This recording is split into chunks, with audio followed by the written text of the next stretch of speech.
Okay, so the coffee is done and I think I'm ready.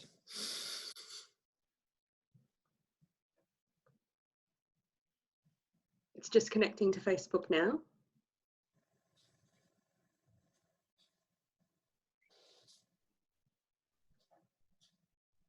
And you guys are live. Hey guys, Katie here from Equestrian Movement, and we are doing our 9th presentation for our first Do No Harm Summit. And to this presentation, we're going to be talking to Zane from Physio Zane about rider posture and fitness. Before we start learning about that with Jane, just wanted to do a little rehash. I want to say a big thank you to all of our presenters so far for gifting us with all of their time and their knowledge. I think there's going to be quite a few re-watches of the presentations because there's been a lot of information this weekend. So as we go through the presentation with Zane, if you have any questions, pop them in the chat box and I'll pass them through to Zane. And if you are on the replay, #replay, and Zane will be able to jump in and answer questions for you. If you are watching live, we'll see them come through. You'll get the video via email. If you're on the replay, or you can watch it again in the Facebook group. And I think that's all of, we've got, after Zane, we've got 2 more presentations for the afternoon talking about our horses, body work, and then worming with Sarah. So I actually found Zane on Instagram when she was posing exercises of doing fabulous looking movements with engaging her core. I was like, I need this in my life because my back was in so much agony after having Finn. I couldn't hold him properly. I couldn't stand for periods of time to cook and whatnot. And Zane has been fabulous. She's given me a handful of exercises that I can do in like 20 minutes and I can do them on the floor. I don't even have to get up. So that's my kind of exercise to be fair. So Zane, you want to introduce yourself and tell us what you're about? Yeah, hi. So I'm a physio and I'm just gonna put the slide next. So you can also get reading on. And yeah, I'm a certified physio. So I don't know how it is. I think in Australia it's the same. You have to get certified to be a physio. So it's kind of the same here. So we finished the university and then you could work, but if you really want to be good, you have to pass another exam and you get certified. So that's what I've been doing for, I think I've been certified for, I don't know, 4 or 5 years or something. I'm not counting at the moment anymore since I'm at home with my kid. And I don't work at the moment that much, but when I was working in a private clinic, what I was specializing in is pain management, neurobiomechanics, which is a little bit strange term, and I'm actually going to go into that. What is that and how we can apply it for the riders as well. So movement analyzing and concussion treatment, that's actually a very sweet spot for me since I've been concussed in so many times myself, and I've been struggling for years because post-concussion syndrome, it's not a myth, it's actually a thing that happens, and more often into the horse world, of course. And of course, exercise therapy, because nothing really is more genius than simple exercising. But it is, if it would be that easy, it probably wouldn't have worked. So it has its challenges. So yes, the main thing that I'm specializing is in people who have been pretty much everywhere. So I'm like the last one, and they always come in, and some of them even say that I've been everywhere. If you can't help me, I don't think anyone can. So that's what I'm trying to do. And since it's very challenging, then I'm always looking for new ways. And this year, yes, I've been with horses more or less since I was 11. I have owned horses, 2 of them. Then I sold them. Then I moved to Belgium and spent some time abroad in Denmark and a little bit in Germany. And then I came back to study and get the normal people life. And so yeah, so that's pretty much. And in Denmark, I had the opportunity to work with some riders. I don't know if anyone's in dressage, then probably you'll know words like Emma. She was riding the famous Saison when he was super small, and Greta and Daniel from Blue Horse, and Jessica Grealish is actually Australian, so I was helping her a little bit as well, and I think she's back in Australia. Yeah, so I had the opportunity to work with some famous people, with some vets and physios, and that's actually where I started to get interested into riding physiotherapy. But it wasn't until I got my kid and a lot of free time that I decided that I need to pick up riding again.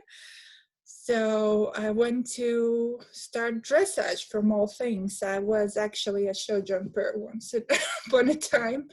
And what I noticed is that a lot of people were sitting very badly, and I started to notice the biomechanics, how the rider is working, how he's affecting, and what is changing when the same horse goes very well for one rider and not so well for another. And it's not only the skill of the rider. Of course, it's very, very important, the skill of the rider, and that the rider knows what it's asking, but it's also the way they sit. So that is a very important thing. Also, if you have probably seen, I think this is the best meme that describes the riding world. So yeah, and that's what I heard a lot when I pick up riding, and people were like, yeah, I have this pain and that pain, and I'm going on. And I was looking at them and I said, no, did you know that you actually don't have to be in pain, to do horses? Who would have thought? It's not mandatory to suffer to have horses. So What? actually have fun with that. And it always amazed me when people still tell me, yeah, but I have back pain for 20 years and I don't really care. And I'm like, okay. That's me. Yeah, so I'm here to tell you that you don't have to be in pain, and you can always at least do something to get from that 8 in pain to at least 6. And it's definitely going to improve the quality of your life. And of course, if we ask how the horse feels, so these are really cool photos. This is from a book. I think it's Centered Riding. So, but you can, to imagine how the horse feels, you can get on your all fours and imagine that somebody is just pushing in your back with your knuckles on both sides of your back. What is the first thing you're going to do? You're going to arch your back. So this is how you're affecting the horse. And if you're going like slowly, brushing between your vertebra on both sides of your vertebra, and you're going to go like cats, and you're going to round your back. So this is what we are doing with with our seat, with our hands and our posture. It's a very, very basic explanation, but it's really how it works. So if you want a rounder back and develop your top line, there is no better way to start than with yourself and how you're sitting. Yes, so the aim, of course, for us is to do no harm. And either by not knowing or not realizing, and a lot of goes. And I would like to in future to work also a lot with trainers, because they are firsthand who sees the stuff like that and notices things. And I think we need to offer them an opportunity to learn how to fix and correct simple mistakes. Of course, if there is something more bigger going on there, you need a specialist for that. But otherwise, there's a lot you can do yourself, or the trainer can notice. So this is the thing that you should, I think everybody should and must spend some time into getting to know this, so you can affect. And it's actually a lot of fun as well to notice how your seat, if I open my hips, if I do that, if I do this, how it affects how my horse. Sometimes the change is instantly. If you see, I think I had this girl who couldn't gallop on the, I don't know if it was, I think it was the left side. So she said what I'm doing wrong, and she was focusing on her seat, but she was leaving her shoulder behind. So I just told her, please turn your shoulder. And the horse immediately went with his head lower and more rounder. And she was super amazed, and it's like, yeah, you just need to turn your shoulder. So sometimes the solution is really that simple. So, and it's something that the trainer should be able to catch. So a little bit about the boring stuff. I actually made this presentation a while ago, so, but now I've been into a lot of new stuff, so I'm gonna try to bring that to you. So this is a little, it's actually a very strange term, the posture. So basically the posture, and I use optimal posture a lot because I really hate the word good posture, because we're all different. And for some, we have flatter backs, and we have, you know, these really, and then people come and I have a very big anterior tilt, and like it's a bad thing. Well, it's not for some people. It's, of course, it might not work so good in terms of biomechanics, but I mean, a lot of these people don't have pain and don't have any problem in function, and they run and do stuff, and they're actually pretty good. So that's not the only thing that's affecting the posture. Is not the, but it is something that tells us what's going on. So so basically the posture is what helps us stand, walk, lie down in a lot of positions with the least strain on the supporting muscles and ligaments. So it has to be efficient. So that would be an optimal posture. So every time we sit or do something, everything works so well that we don't use a lot of energy, we don't struggle, it's not difficult, and hopefully help us keep our joints and everything healthy as long as possible. For me, again, posture is a roadmap, because your brain is pretty much everything you have ever felt and ever done, and posture is a direct photo of how your brain works. So that is very interesting. So if you look at a person, you can actually tell by their movements and small things what they have, even without asking. You can say that, oh, you had a shoulder issue. Yes, I have a shoulder issue, because posture doesn't really lie.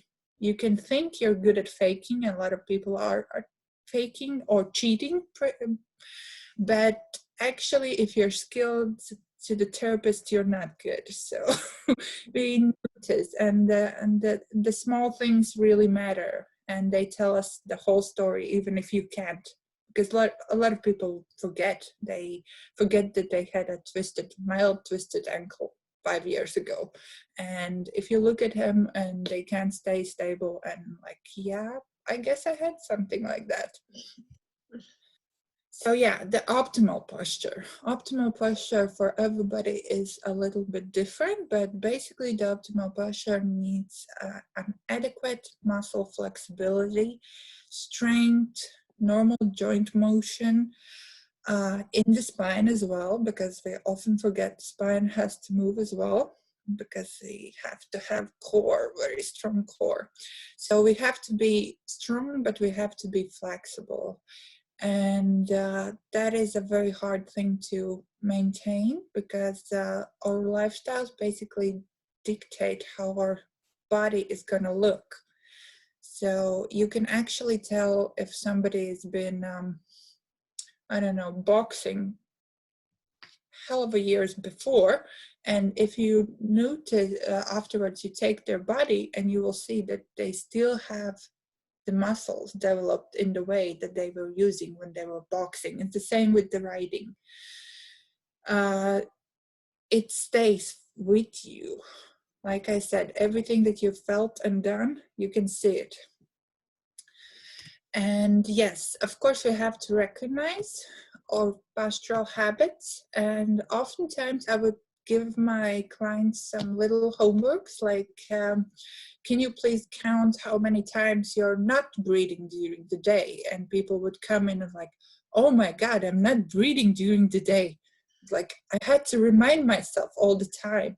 Yes, this is, the breathing is the basic thing, but a lot of people, you know, slacking in one hip and not standing straight, and how you sit in the car, because a lot of people need to travel to the stable and back. So how you sit in the car, it's basically how you're gonna sit on the horse.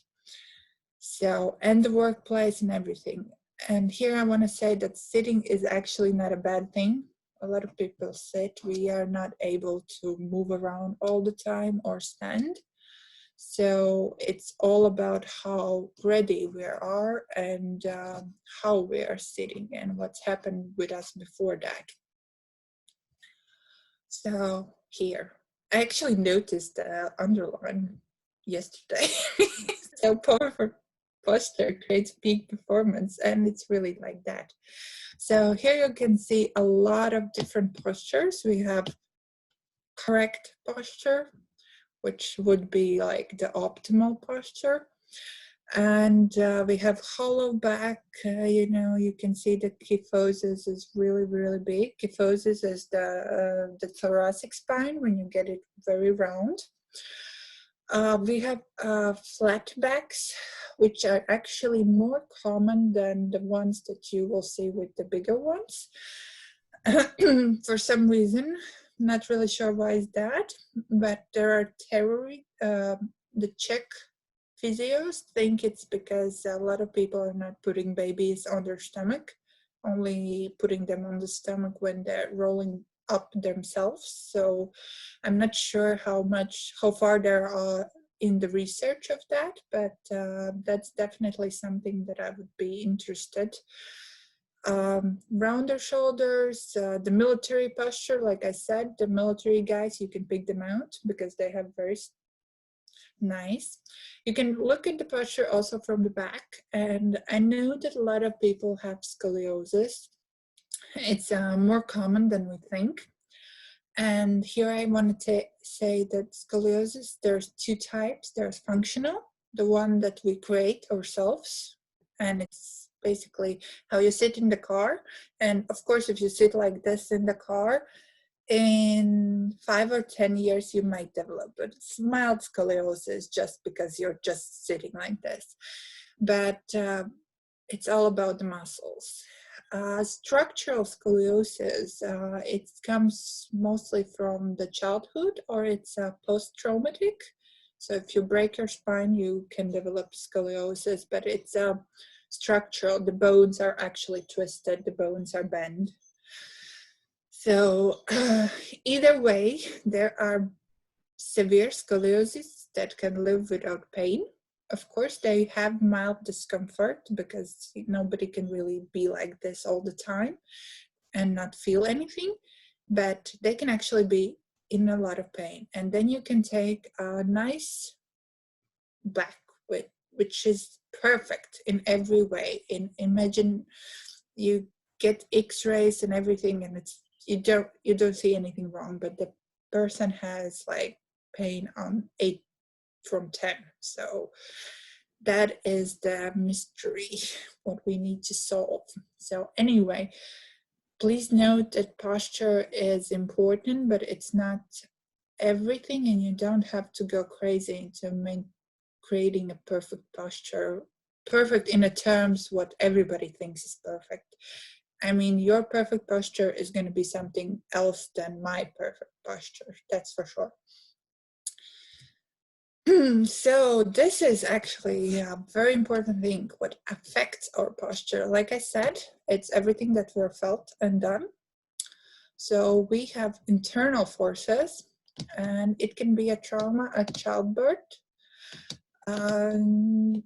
Yes, that vacuum thing that they're using to suck you is get the child out, and you know that the kid is lying in the stomach and it's not always super straight, that it goes like this, but it's normal when they get born that they're actually asymmetrical.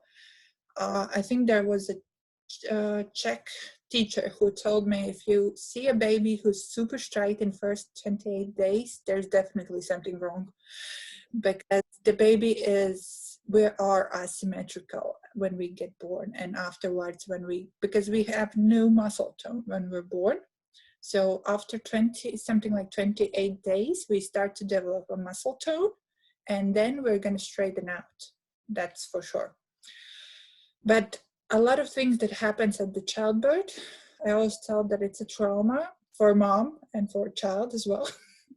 So a lot of things, it changes us. So it is something that sometimes you have to look at. And heritage, leg length discrepancy, this is going to come like a shocker, but very few people actually have a decent leg discrepancy. I know people all the time tell me that they have leg discrepancy, but it's actually due to muscular imbalances. And I always tell them after first session, it's like, yeah, but you don't have it anymore. So I get the real one. I think I've actually seen only one patient in like last 5 years that actually had real discrepancy, and she had to wear some insole in her shoes so that she gets even. And the problem with her was that she really liked walking, and if you're walking with this much difference, then it's really going to affect you. So some soft tissue issues, there are people who actually have looser ligaments. I think everybody's seen the ones who can get their elbows on the other side. I don't know how, because mine are stuck here. There are people who tell me that they cannot get flexible at all. I will argue that they can probably get more flexible, but their ligaments tend to be stronger. And yeah, so, and a lot of other heritage kind of thing. So internal organ function problems. This is very important. This is what I see a lot. So if you have a stomach ache, so how does a person who has a stomach ache is probably going to look like? It's going to be like this. It's going to growl. You know, you're holding your stomach here. Everything is tight here. It's not moving. Or they're going to have a bloated belly, but they're still going to be like this because it's a protective. So will that affect a person's posture? If you see him on a Monday at 2 o'clock and he's like this, yes, it's probably going to look like a bad posture. So does he have a bad posture in general? Probably not. So, but if you have a stomach problem for a very long time and then you get it solved, and you're still going to walk like this sometimes because that's how you're used to now. So internal organ function problems is very important, and with our food and everyday problems, it's I think every second person has at least some of them. So health in general, illnesses, a lot of traumas. If you break your leg and you go with crutches for a while, they take away your crutches, you're still limping. Well, that's how it goes. And then you need to walk again, learn to walk again straight without limping. So health is important. Psychological factors. Person who has like for example, bad self-esteem is probably gonna get like this all the time and is not gonna pick his eyes up because he's afraid. So his horizon is not here anymore, it's down there. So that's gonna affect his posture. And musculoskeletal system in general. So any shortening, any pain, any trauma in the muscles, and shorter hamstrings and stuff like that, which is actually, I will get to later. Everything has a cause. Everyday activities, like I said, if you're boxing 5 years ago, you're probably gonna see that on your body. If you're riding, I'm probably going to see that on your body. There are certain things that are quite similar. If we dive deeper, neuromuscular mechanisms. So if we look at everything, we're basically a bundle of wiring. So if there is a problem in the wiring, we will see that on the posture as well. So how we receive sensory information. The sensory information is basically our sight, touch, and all bunch of stuff, all the information our brain needs to move and get us doing something. So we could have a problem with killing this information correctly for our brain. And also, therefore, also integration and later decision making, because our brain makes decision based on the information that it gets. So if the information is not perfect or how it is, the brain is doing the best that it can with the information they have. So it can be a problem there. So also pain. Although pain is a source that we get out, like the output of things, the pain itself can affect our posture, affect our behavior. I don't know how many times there are in a private clinic, there's always a receptionist. She gets all the crap. Everybody. So when a person comes in and he's in pain, he's like 8 from 10, and he's very mean. I mean, not very nice person, even though you can see the sweetest lady is getting very, very angry and stuff like that when they're pain. And then goes like session 4, and the receptionist says, "Oh, he's a very nice man." It's like, he's not in pain anymore. So this is how pain affects us. And if you think that it doesn't affect your horse, imagine he is 100 times more sensible than your receptionist who has stuff on her mind. So he is that receptionist times 100. So if you're in pain and you think it's not affecting your horse, please think again. Also, in dynamic DNS, what we call dynamic neuromuscular, very long term, it's a modality that actually it is basically taking how the child is developing and looking at everything from the muscular point. So they believe that internal forces are massive. So if you're having pain all the time, it's coming from inside. I cannot see it unless I see that you're really angry and stuff like that. But sometimes we miss it if we don't spend an hour trying to evaluate them. So the forces are massive, and I mean, they never stop. They're like all the time there. The same with heritage. It's not like you can change it like that. So these are the forces that actually has the most impact on us. So because we cannot see them, doesn't mean they're not there.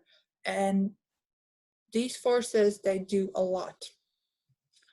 So external forces, of course, they have gravitation.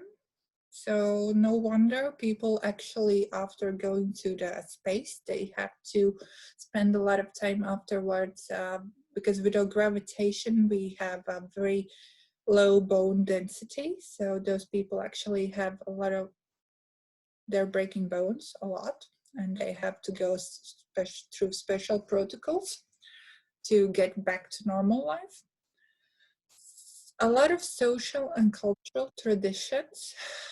The only thing that comes to my mind just on the spot is probably Africa. They have, they probably don't have shoes, so they're walking barefoot all the time. And they actually have a very flat feet, which is shocker for everybody, but it is, and it's not a bad thing, flat feet, unless they're not mobile. So if they're not mobile and they're flat, then it's probably a bad thing. But if they're mobile and they're flat, nobody's gonna really care. And your body's definitely not gonna care. So, and I think they had this, I've seen they put these rings on the neck, so they stretch the neck. So that's probably gonna affect the posture, because that is, if you take the rings off, nobody can hold that head up anymore.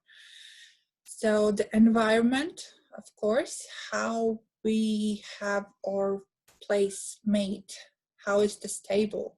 I mean, where is the stuff that you have to pick up? Do you have to bend 150 times to pick up one thing, or just put it higher and then make it easier for you and make it more ergonomical?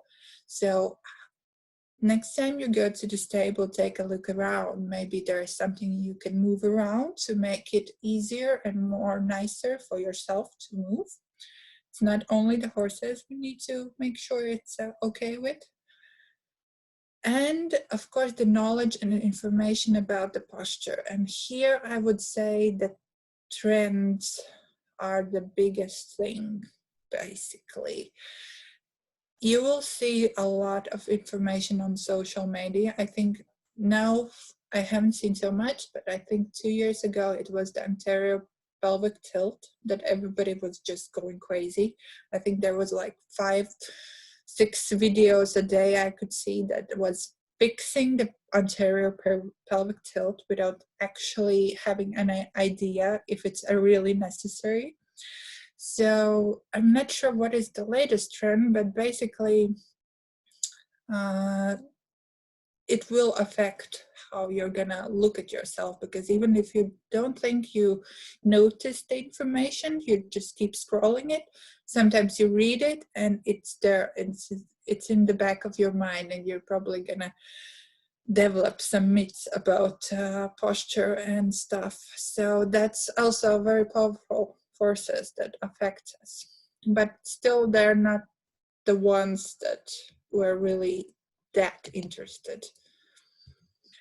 So why should we care? I think it was Sylvia Litch who actually said that I loved her comment that she said, if I see a person come into my stable and I can actually tell by the way they're standing and walking how they're gonna ride. And that was something that really interested me, and I was actually trying to pinpoint, and it's true, because if we're looking at their posture, we're gonna draw the same line you have here on the dressage horse and the same on the jumping one, except the jumping you're bent forward.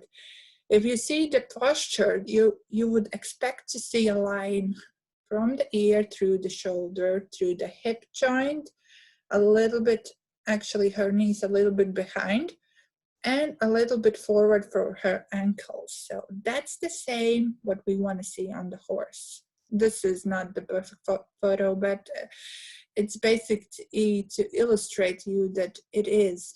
And also, if you would walk, you actually could walk the course and know what you have to do with your legs in a bend, where they are supposed to stand, what you're supposed to do with your hands and your body, because that's how it is on the horse. So we're quite lucky. The gait is the ultimate thing that people, that's the most natural thing that we can train. The problem is that not everybody is walking as they should be. So they're not riding as they should be, and they're not using the full potential of it. Yes, this is a nice photo because it reflects, if you see that the coloring of the muscles, that a lot of muscles are, how we sit there, up there, it affects the horse as well. So, and there are books that argue that actually the horses that you ride the most, they're gonna have the same problems as you do. If you have a weak core, they're probably gonna have a weak core. If you have shoulder issues, they're probably gonna have shoulder issues. Because horses are naturally being hunted, so they're very, very, they feel everything. So the sensory information for them is very important. So the horses actually listen to your seat, because that is the part that you're touching, before it's actually going to listen to your leg or your hand. So with your seat, you can do a lot of stuff. So no wonder the horses who are really trained, and some riders in higher level dressage, they can leave the hands out and the horse still does the stuff, because they're actually riding with their seat. They don't use the hands so much. That's the highest level dressage. And also the jumping, you can, I mean, wasn't it, how was his name, who lost his bridle and continued to jump the I think it was 150 or something. That was an incredible video. So the horse still knew what he has to do. So no panic there, no bridle, no problem. Yeah. So yeah, and the same with the bones. I always say to people that one thing that to keep in mind, if you have a problem with your horse getting your hunches out or in, so it's probably going to be your hips that doing something wrong.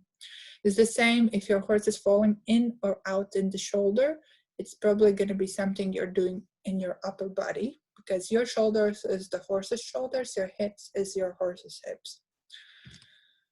And if you have a big anterior tail, you're probably going to have hind legs in China, something like that. So no, it's not always like that, but still. Like this. So here is a nice photo. So here is the optimal posture that should be, and your horse is not falling out. And here you can see that the rider is collapsing in the left side. So he's going, the shoulders going automatically forward. His hip, he's driving his left hip forward, and the horse is falling out in the shoulder. So this is the small things that happens, and a lot of people collapse in one of their sides. Nothing should change. It's how you walk. You don't, if you walk a smaller circle, you don't collapse inwards. You just stay like that. You just walk a smaller circle. So this is how it should be in the riding as well. So this is also to illustrate, mainly to illustrate. I do notice, and I take, I try to teach where is the difference for the riders, but it's more to tell me what's wrong, just an information. So here you can see the anterior pelvic tilt on the first photo. So that would be more neutral, and that would be a posterior when your pelvis falling backwards.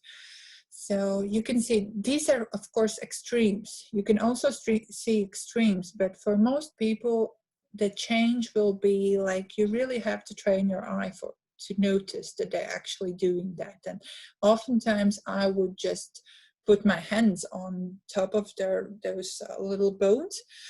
Where is my, like here, I would put hands just to make sure that they're actually doing that. A belt helps a lot, because for a woman, it's actually normal to have some degree of anterior pelvic tilt, especially after childbirth. So it's normal. It's totally normal. But if you see like it's the belt is almost touching your saddle here, it's probably going to cause some problems. Also, in riding, if you want to get more collection, you're probably going to have to get a little bit forward in your seat, and you're going to use a little bit more of the pelvic tilt. Versus if you want to get extended trot, you're probably going to get a little bit backwards. So imagine if you're stuck into this one and you need to get your extended trot. So the time you're going to take travel from this to this is probably going to take longer than from this to this. So that's, you're not going to go like this in the dressage test. You're probably going to take a lot more time. So, and your horse is probably going to be a lot more confused of what you want from him, unless he's trained the test and he knows what to do. And still then, he's still listening to your seat, and you're still going to be a little bit late. So that's some marks off from you over there. And the solution is quite simple.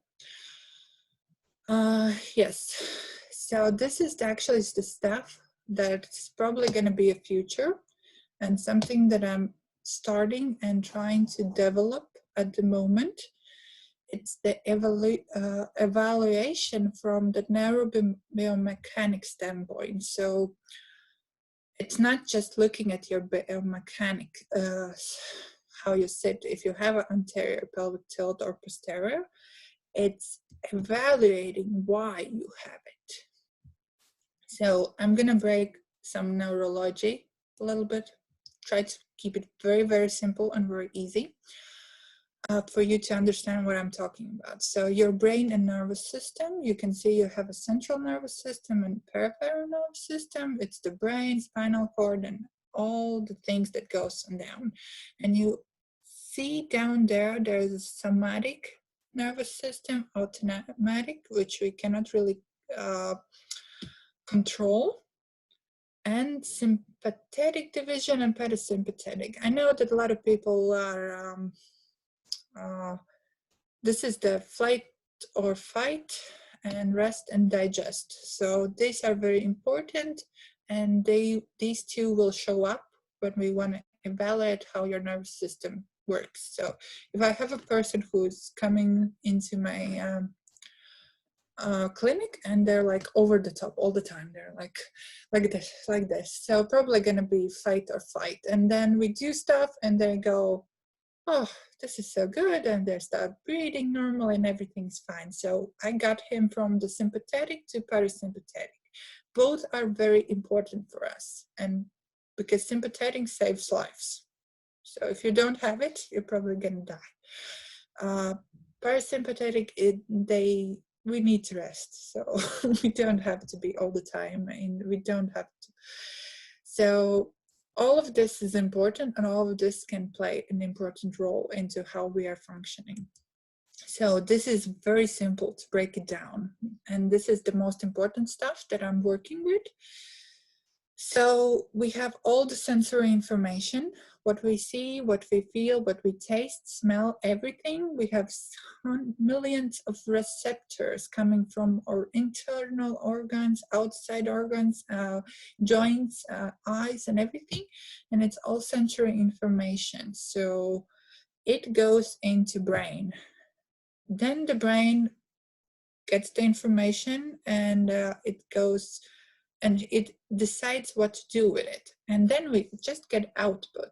So the output is your bad posture or not so efficient posture. Output will be your pain. And this is very important. Pain is just the output. So pain is nothing in the brain. Well, everything is in the brain, but it's the thing that you get out. So that means something else is wrong inside. Most people in fitness industries and in health tend to work more on the motor output, what we get out. The motor output is also, we have a voice, so that's also motor output. So we can sneeze and do stuff, that's output. So it's not just what we can lift or run and pain. So it's also all this other, or voice or language, it's output. So we have a problem with the output. We also need to look at how the brain is receiving the information and how it's integrating it. So this is the stuff that I'm really focused at the moment to work with. So this is a bad chart. I tried to make it very good, but I couldn't do it. I borrowed it. So these are all the inputs in the brain.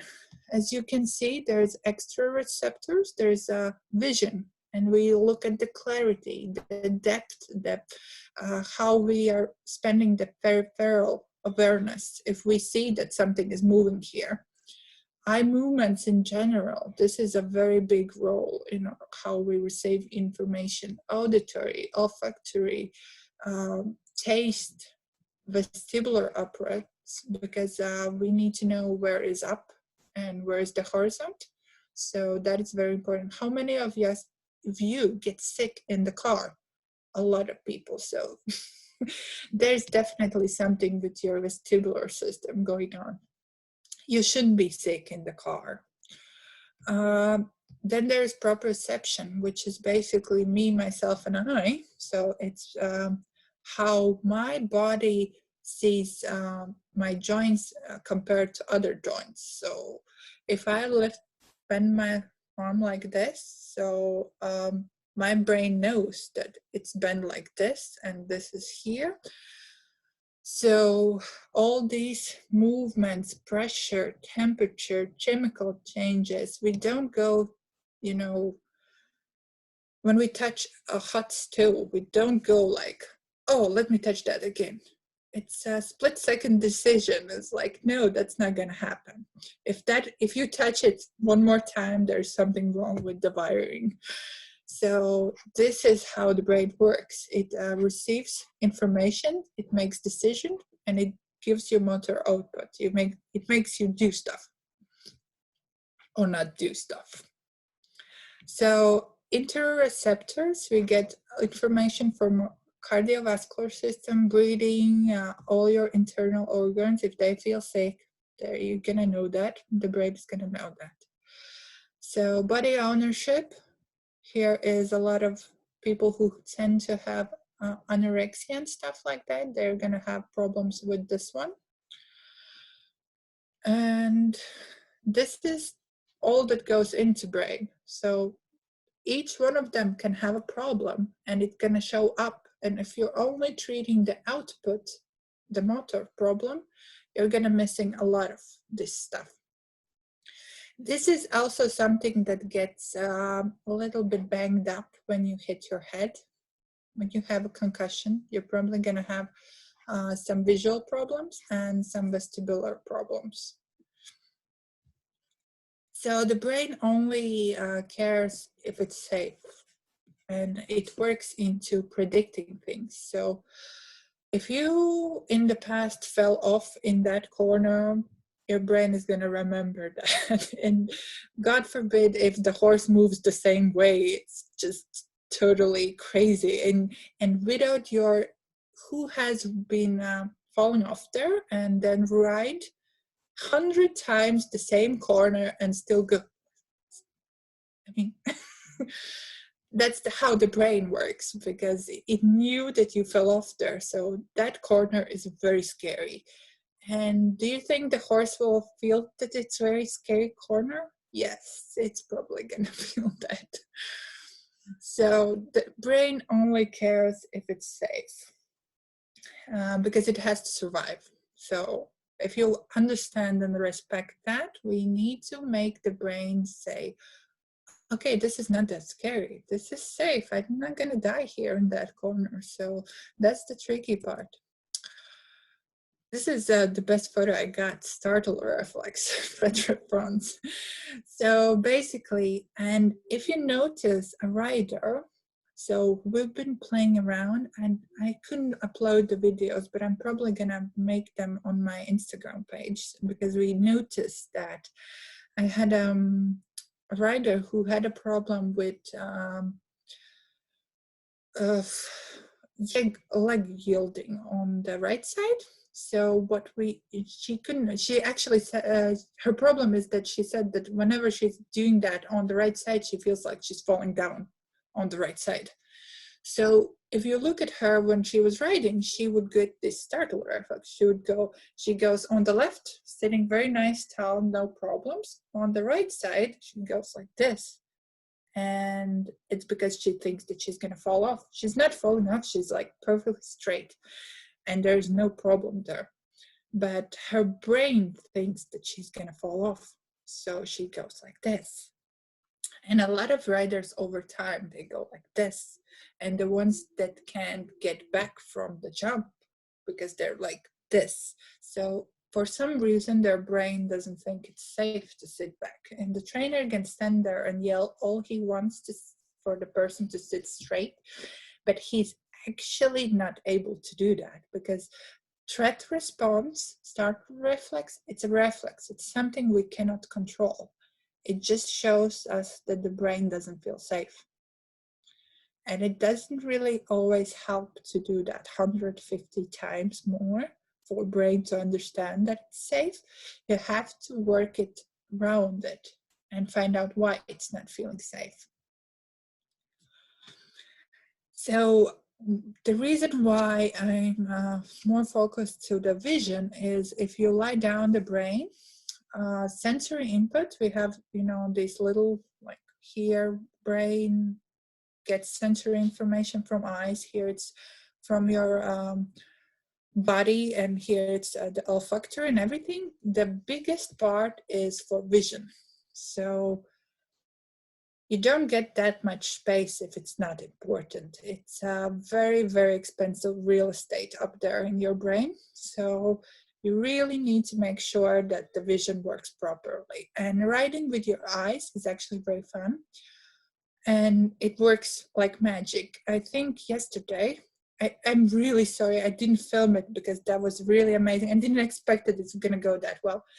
I have a rider that I'm helping with, and she had a problem. It's a very amateur rider.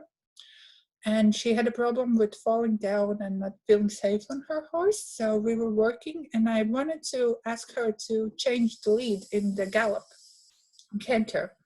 So for, I think, 5 or 6 months, I've been driving out to her. She couldn't do it. She just fell over the horse whenever she had to change that. So we used some ocular, visual reflexes to make her sit straight. And imagine that, she went changing the lead 5 times in a row from not changing it at all. So that was something very cool we did. And sorry, what did you use? Ocular reflexes.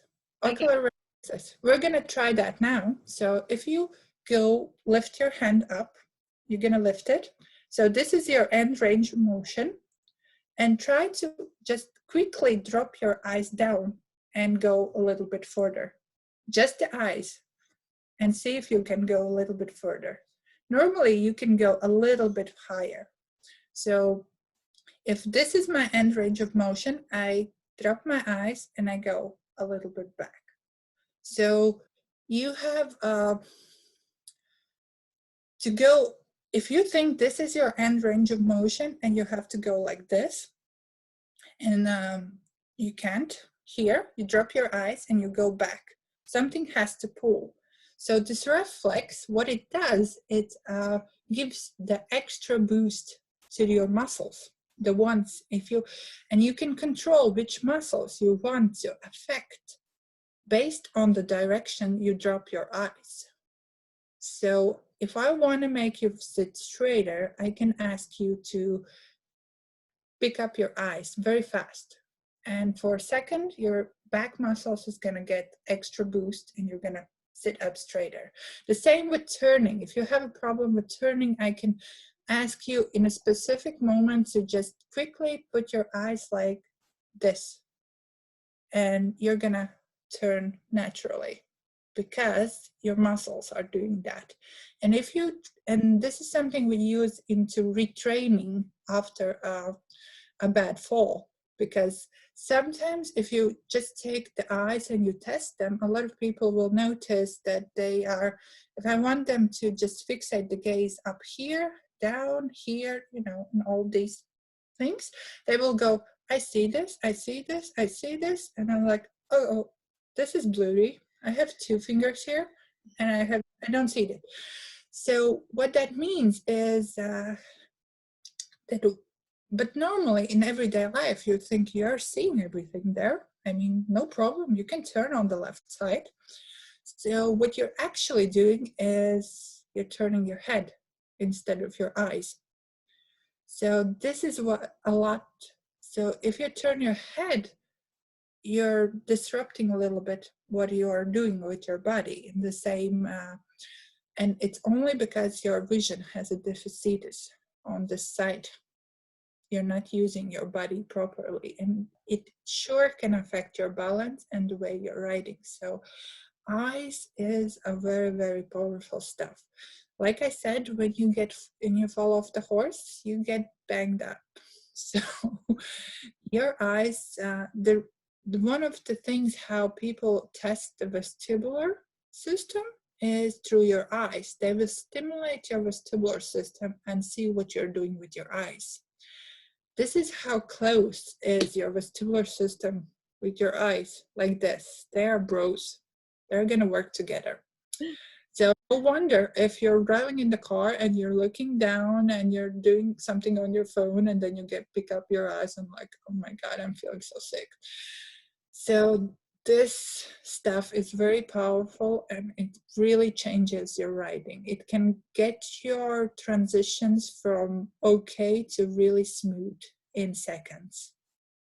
If you practice it, you don't have to overdo it, but this stuff that you have to train with to really make a difference. So eye stuff matters. A little bit riding with the pain. So here I only wanted to tell you that I know we have a scale from 1 to 10 that we tend to use. And some people who are walking in your office and you ask them, how is their pain level? And they will say 10. And you're like, I used to get frustrated all the time with this. And I'm like, yeah, but you went in my office. Come on, if you have pain, you should probably crawl in there. It's not that bad of a pain. What you really need to listen to the person. It doesn't say how strong is the pain. It only says how much it affects them. So if I say that my pain is 10, it really bothers me. I mean, that's totally stopping my life there. It doesn't have to be strong. If people are not used to being in pain and they suddenly get pain, it really bothers them. So versus if you're like 20 years into pain and you're gonna get one, from 6 to 7, you're probably not gonna notice that, at least not for a while. But my suggestion is that you really take notice of your pain and just honestly to yourself, if you're 6, you probably need to get help. It's gonna change how you ride and how you feel. And if you're, yelling at your spouse or not, because they're gonna feel the first ones. The same with your horse. Remember, the receptionist times 100 is your horse. So this is the stuff that gets everybody going. They see the next cool exercise and they go, yeah, this is the stuff that we need to do. So the rider's fitness, why we have to do it and why we have to be fit. So, well, riding in general, it's quite a good activity to get out, get you in the fresh air. It's not really enough in terms of health and longevity. And if you want to train some more, you need something extra, that's for sure. The problem with riding is that not all your muscle groups are equally used So you're probably going to use like your inner thighs way more than your outer thighs. Overuse strain, so you're going to have some muscular or ligamental traumas because of that. It's an overuse injury. You're probably not gonna get some injury. You can also get some injury, like, I mean, how many times in horse world you have to have your hand up here? Not so many. So if you go to the paddock and your horse goes spooks and you go like, oh, Jesus, I really pulled my shoulder. Yeah, it's because it's not used to being here, and that's a very scary place. I mean, also with the brain, if you don't use it, you lose it. So it's the same with funny thing about eyes, actually, the ones where you're riding and using cap all the time. Do you think it's safe for your brain to look up? Probably not anymore, because you're all the time wearing a cap. You don't see anything there. So you take off the cap and you go like this, and your brain's like, oh my God, what is happening up there? So it's the same with your arm over here. If you're not used to this motion, then when the horse is flying off in the air, probably spooked from some plastic bag, you're gonna go, oh my God, I really pulled my shoulder. That is the reason why, because your brain doesn't know this range of motion anymore. You don't use it. So it's important to maintain healthy joint motion and to remind your brain that you can actually go here and it's safe and it's okay. It actually saves time, money, and it's fun. How many times have you been to your expensive trainer and he asks you to do that, and you go, I really want to do that, but I don't have the strength in me? Yeah, well, it saves you money. I mean, if you can go to a trainer and you can actually ride the full lesson without having 5-6 breaks in between just because you're tired, not your horse, you're tired, it really saves your money. And of course, it's a lot more fun, not like, oh my God, I just killed myself in this jumping lesson because I'm not used to that. So also, what you need to remember is that different level riders has different needs. So probably a person who just started out riding is not going to have the same needs as the one who has been riding for 10 years and I don't know, competing in Grand Prix or jumping 140. So there's a different needs and different skill levels. So you have to make the fitness for them. So I like this one. We often say that the horse is in bad shape. He's not strong enough. He's not built for this discipline, or he's simply tired and needs 3 months in the paddock. So now you can apply this to yourself.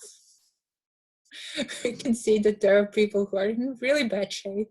They're really not strong enough. I mean, look at the teenagers riding. That is awful. They cannot hold their legs still because they simply don't have the muscle strength for that. And they're like, okay, but I mean, not for jumping, maybe just for the forest rides. And yeah, there you can see riders who are really tired, and then they probably need to change of scenery for like 3 months or something, or a long vacation in, I don't know, Tahiti. We say in sun because we don't really get that much sun. You probably need to go skiing. So anyways, this is something you can apply to yourself as well, and what you see in other riders. So what to train, this is the crazy thing. Basically, the short answer is you really need to train all of this stuff to maintain a healthy lifestyle. But the most important is probably the breathing. So always say to people, if you take one thing from me, please let it be the breathing, something from the breathing, because that is the main thing. Mobility, yes, it's important. Like I said, if you don't go here, probably not gonna feel safe here. Core, I will make a short thing about core. I'm probably gonna blow your mind about some concepts about core. Simple strength, yes, you need some strength to lower body strength to actually be on top of the horse and ride a stronger horse. Balance, some pointers there as well. And of course, cardiovascular system and stamina to get your money's worth from that training, to be sure. And cardiovascular system is really something you need to think about in terms of your health and longevity. So that is an important stuff. So we train what needs to be trained for health. That's the primary thing. And for performance.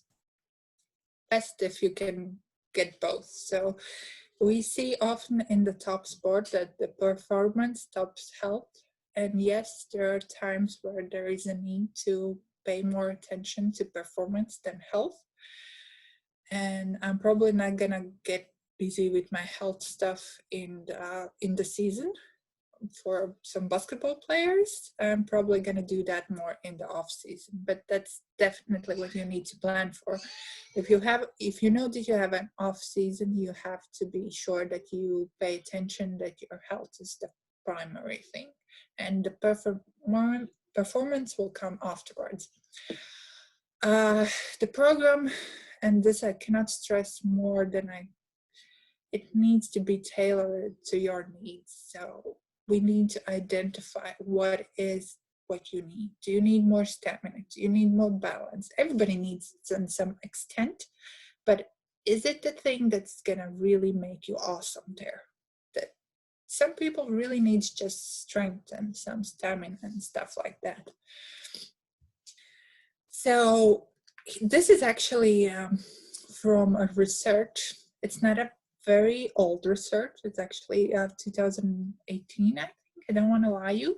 If somebody's interested, message me. I'm going to try to find it. It's a very interesting research. So what this research did, it took a very big amount of people, and they did a 12-week exercise program. So everybody did the same exercises for 12 weeks, I don't know, 3 times a week, and the dosage was the same and everything. So what they got, the results, they were measuring, I think they were measuring the isometric strength, how much you can contract the muscle, strength, how many times you can lift the maximum rep and stuff like that. So what they found, there were people, most of the people, like 80%, had some improvement. There were some people who had really great improvement. They got really strong and everything. And then there was like 8 to 10% who actually got worse after 12 weeks. So that can happen actually. So what the study did in their conclusion, they said, they decided that people can be put in these groups. So they can be super responders, normal responders, non-responders, or negative responders. So they decided that they're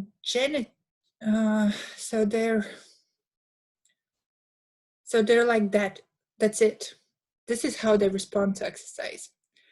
The problem with this research is that it's the same exercises for every single person. It's not specifically designed for a person. It's for everybody. So it's a one program for everybody.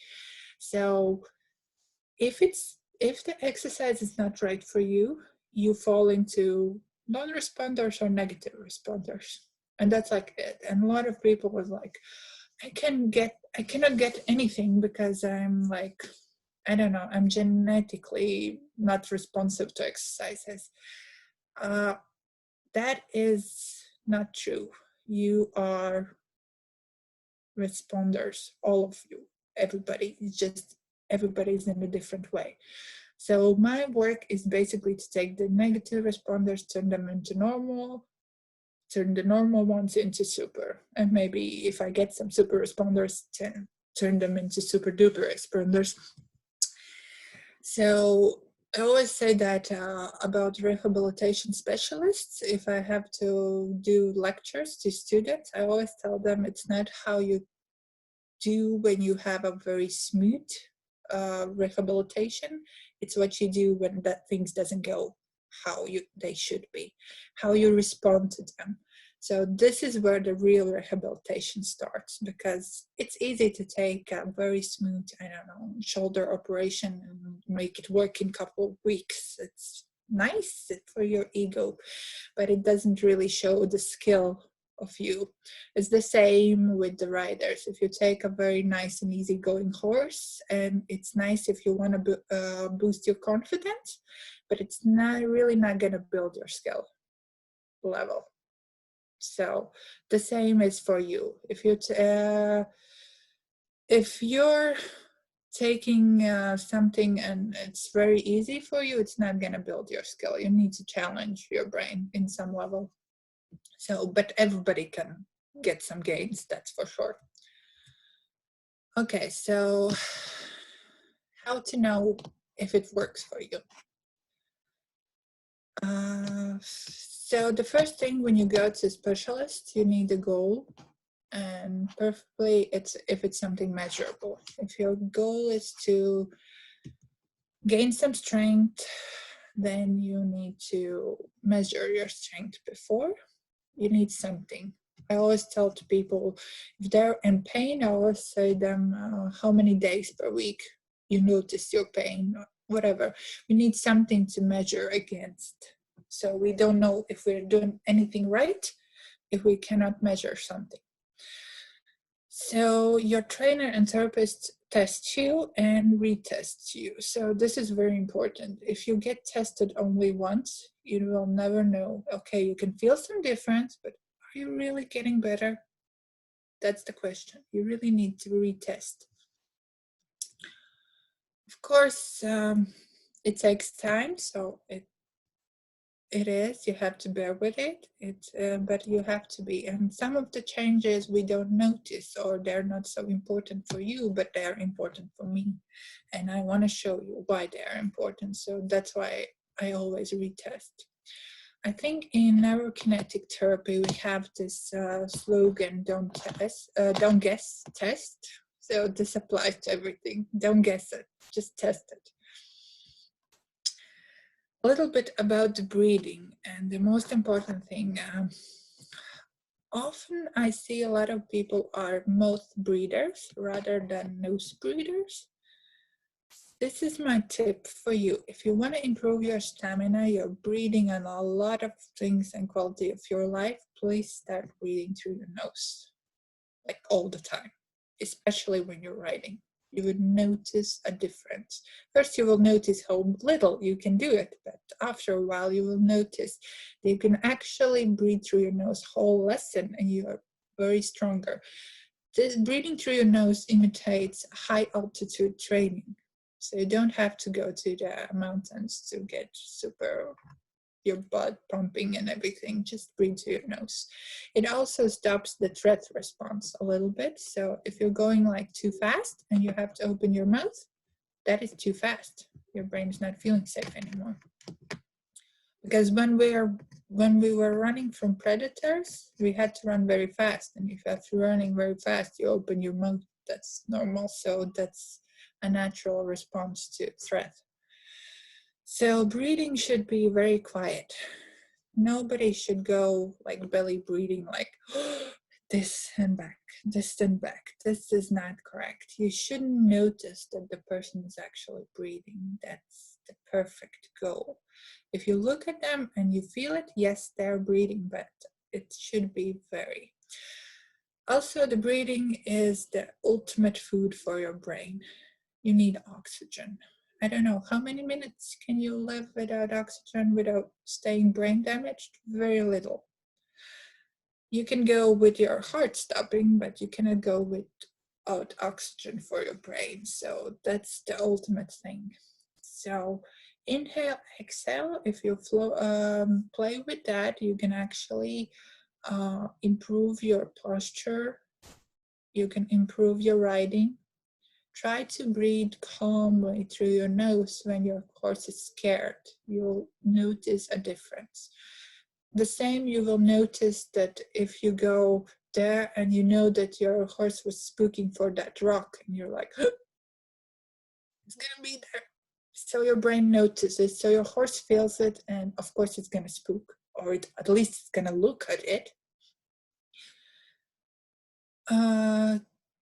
The breathing is important. If you cannot change the leg in the canter, try to breathe, or try to notice if you're actually breathing in that moment.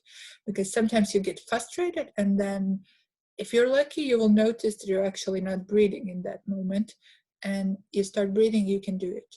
Because the horse feels the tension. You have to breathe all the time, and it has to be efficient. The most efficient breathing is through the nose, because when we're breathing through our mouth, we're actually breathing a lot of liters, but we have a lot of air. But we also breathe out our CO2, and the CO2 is very vital if we want to get the oxygen in your bloodstream. So if there is no CO2, you get a lot of literage of air, but you don't get it in your bloodstream. So therefore, it's very important that you maintain the breathing. A lot of people who talk for a living, if you're a teacher, I don't know, I talk a lot for a living, and you go all day talking, and then you feel super tired. Why is that? Because when you're talking, you're using your mouth. So either way, you're getting rid of a lot of CO2, which is important. You don't have oxygen to your brain, so you get tired a lot faster. Try pausing and maybe not breathing for a couple seconds and then breathing through your nose. So it actually helps you to feel energized. Some people are so used to breathing through their mouths that I often say them to tape them out during the night for 3 months. It's scary at first, but you get so much better at sleeping. You have to try it. It's amazing how much better. Just put your head on the pillow and you fall into sleep, and it's like super deep sleep. It's because you're breathing through your nose. But that's, of course, if you don't have any obstruction and stuff like that with your nose. So breathing is, I cannot stress enough, it's very, very important. That's why I put it on the video, the diaphragm stretch. Please do that. That is the thing that falls into 80%. It's not going to help everybody, but 80% is definitely going to benefit from that one. Mobility. Everybody goes crazy. You have to do mobility drills. You have to stretch. Well, stretching is dynamic and passive. So dynamic, passive would be long-term stretch. Dynamic would be if you do it multiple times. The latest research shows that passive stretching before the activity actually increases the level of injury. So please stop passive stretching before Friday. It's or any other activity. It is it shows that it has problems because we stretch the muscles and they're not responding the same way. So when you're talking about passive stretching, what sort of stretches are you talking about? That would be if you go in the stretch and you stay for longer periods of time versus if you just go there for 2, 3, 5 seconds and you go out and go back again. That would be dynamic stretching. Okay. So if I do my hand like this would be dynamic. If I go like this for a long period of time, then it's passive stretching. So also, the mobility is controlled movement in full range of motion. So have to go control it here, own it here, back here as well, not just go like this. So a lot of people would go super fast or super slow somewhere. Slow is better than fast because it gets your brain into protective. I mean, if you have a car and you're driving with a car without the brakes, what you will do? Are you going to drive very fast or are you going to drive very slow? Probably very slow. So that's how your brain is going to work. So if it's dangerous, it's going to slow you down. It's going to reduce the mobility. So if your brain doesn't feel safe, it's probably not going to let you go there. It's going to go here. Mm. All the range here, but you cannot go there because your brain doesn't feel safe. A lot of mobility is actually a safety issue because I always say people who have neck problems, but I'm stretching every day like this and like this and this. So try to just do a motion here or rotation and then press. I won't show it, but if you press one hand on top of the other, just press it together and try to see if you can go further. Most people they will increase the range of motion just like that with pressing one hand on top of other. What you do with that, you engage your core. You make it safe for your brain. So you will add, in seconds, you will get extra range of motion. So if you're stretching the hell out of yourself and it's not going anywhere, it's a safety issue. You're not going to do that by stretching. You need to make sure that your brain feels safe to actually go there. So this is a very small thing. So normally when people are coming with neck pain or tightness in the neck and they say that they're stretching, I told them just press your hand on top and then do the motion, and then suddenly it's like, oh, I can move my neck. Yes, you can, because it's a safety issue. It's the same with the hips. If your hips doesn't feel safe, you're never going to have that range of motion to help your horse. So that's why the core is so important. Yeah, so the aim is always to keep you, to remind your brain that you can go there and it's safe there. So if your horse spooks from that bucket and your hand goes flying out, it doesn't go, oh, it's an injury to my shoulder. Your hand is like, oh yeah, that's fine. I got a little bit stiffer here, but it's nothing very important. So that's what's the deal with the mobility. So if you're doing mobility like a lot, the same what I see with vestibular problems, people go crazy with mobility and they don't get anywhere. They actually have a vestibular problem or some eye problem and something like that. They really go together. And we work on that, and then suddenly they can squat really deeply. So we never did any mobility work there. We just made the brain feel very safe. So this is why I think this is I don't want to say the next big thing in riding, but it's definitely something that's going to change the riding game. So the core is a little bit more than just your muscles in front, on the sides, on the back. So I've just named some of the stuff, but basically the core is everything. So if you look at the core, everybody is in the gym. They're training your abs, they're training your sides, they're training the back, and they still get pain. So why is that? If it would be only a matter of strength, then I think the gyms would be pain-free, but it's not. So there's a little bit more to that. So the core is, I always say to people, imagine your core is like an office. So everybody has to do their job exactly at the right time. You cannot go, one is slacking and the other one is picking up all the work. It's probably not going to be a very nice office to work at. So this is your core. Everybody needs to do their job exactly at the right time. And my job is to make sure that happens. It's the same with the hips. Again, a nice example is a hip joint. Some people have compressed hip joints, and it's normally due to that some muscles are lacking and some are working too much. So the brain doesn't really feel safe. So what it does, it compresses the joint. It's the same with the spine. What it does, it compresses the joint.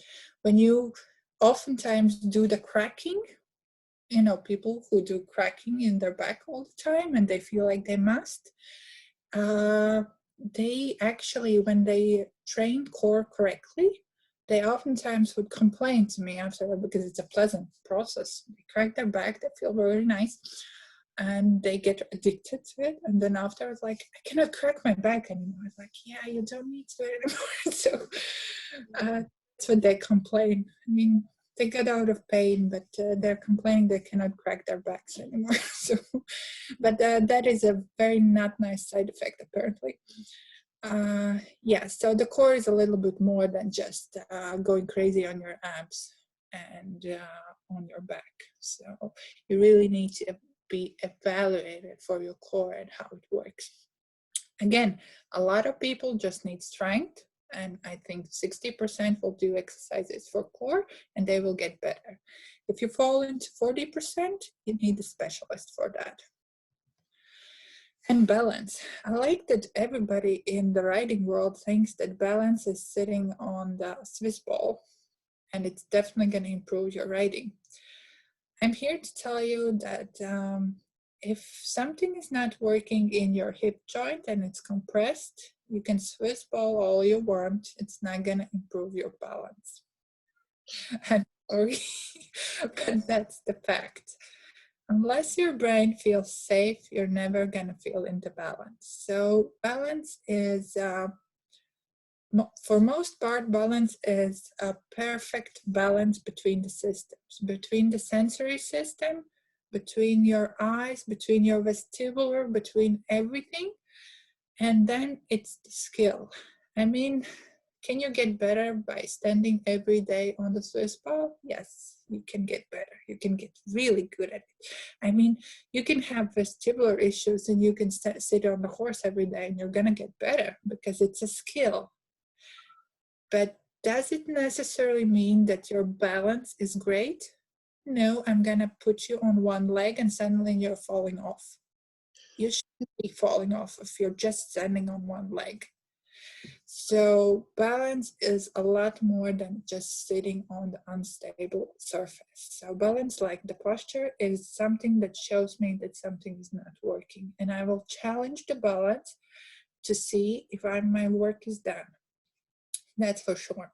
And if you want a really great balance, then of course you have to retrain it in some way, but you have to find out why it's not great. Is it your hip joint? Is it your ankle sprain for 5 years ago? Is it your eyes that's not working properly, or feeling unsafe here, or your sense of horizon is off? So it's all that matters. That would be, I told you I'm going to blow your mind about balance. It's not that easy. So I'm sorry, Zane, we're going to have to start wrapping it up a little. Okay, just a little bit. I'm almost done. This is the cardiovascular system.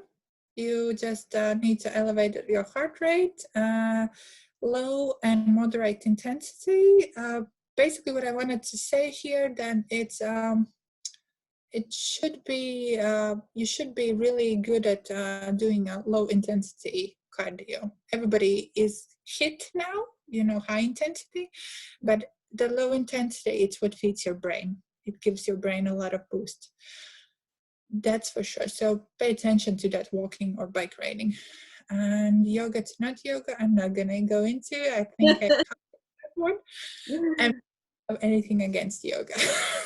So this is what I want to do. I want to make you awesome, more awesome that you already are. And a little bit about costs and gains. I know it costs quite a lot to go to a very good specialist, but I mean, the best story I can tell, I had a guy who had an Achilles issue. So he was struggling with for years. And I told him 2 years ago, you don't have an Achilles issue, you have a back issue. And he wasn't listening to me. I think he spent like 600 a month euros for treatments, all kinds. I mean, ask him, he's tried it all. So he came to me for one time. He paid me 20 euros. And after 2 weeks, he said, I have no problems, I can run. Like, okay. Thank you. I feel very cheap now. I'm bad for my business, as you can see sometimes. Okay, it doesn't happen all the time, that's for sure. But if you go to the specialist and we spend a lot of time into studying, learning, and everything, it's worth to pay little extra to get more gains faster, instead of trying pretty much everything that you can possibly try. If your rehab only consists of manual therapy, ultrasound, a lot of scraping, foam rolling, please find a new therapist, because that's not going to get you anywhere. And things change when we do, so we can change a lot of stuff. And these are probably, if somebody is interested, I can direct you. These are neurokinetic therapy practitioners that you probably have in Australia, and Z-Health practitioners who work with eyes and stuff. And DNS is, they oftentimes actually make a group sessions, and that's a nice thing to try as an exercise, because it goes through the development of the child. And that's, for me, is the best type of exercise. It's I'm not against yoga or anything, strength training. It's very important, but I do like DNS as a something. And please don't be afraid to direct message me or email me if you need help with finding. Like I said, I cannot officially work until September because I'm on the leave with my baby. So to avoid tax problems, I'm not officially working, but I can still help. And as much as I can, or at least steer you in the direction that I think you might be needing. So don't hesitate. This is some of the literature. I didn't have enough space, so if you need something, I have tons of research to do if you're interested in that stuff. So make sure to follow me. I hope you enjoyed the 2 videos that I made. You're gonna get for free. Yes, you're gonna get some knowledge for free. It's tips. I'm sorry, it's not something you can do and gonna make better. It's tips. The first one is tips to how to make your warm-up, what's important, and the other one is a small workout that works for most of the people. But again, it's never gonna work for everybody, and that's what I always say. Okay, so yeah, if you want to know, I'm working on my homepage. I'm going to have some online consultations, of course, some seminars, and a lot of more interesting stuff to go. So please follow if you are really interested in this. And I think either way, you're probably going to hear about it. Maybe not about me, but about eye stuff you're probably going to hear from somewhere, because that's probably going to be the next trend. Yeah, that's awesome. I did not know about most of the things that you just talked about. I really enjoy the idea about how our brain is, what's stopping us with a lot of our progress and improving in our own writing, just because it's trying to keep us safe. I have done some yoga videos online, and one of the things that she said was, don't worry about falling because the ground will catch you. And when we it's like, well, I am a little bit worried about ground catching me. Well, your brain is definitely worried about that. Following your Instagram feed is so informative with just basic exercises that we can be implementing, and definitely having a good chat with you helps significantly with figuring our own bodies out. And I think that, if we really do want to not be transferring the impact of our poor posture onto our horses, it's good to nail down a few of these. And as you said, it only takes a couple just to get what's right for your body and focus on that, and then we can follow up down the track. Exactly. Thank you so much for your time and all of your knowledge. It was really, really good. We're going to be going live again in half an hour with Christine talking about body work with our horses. Thanks so much for watching, guys. See you soon. Thank you. Bye.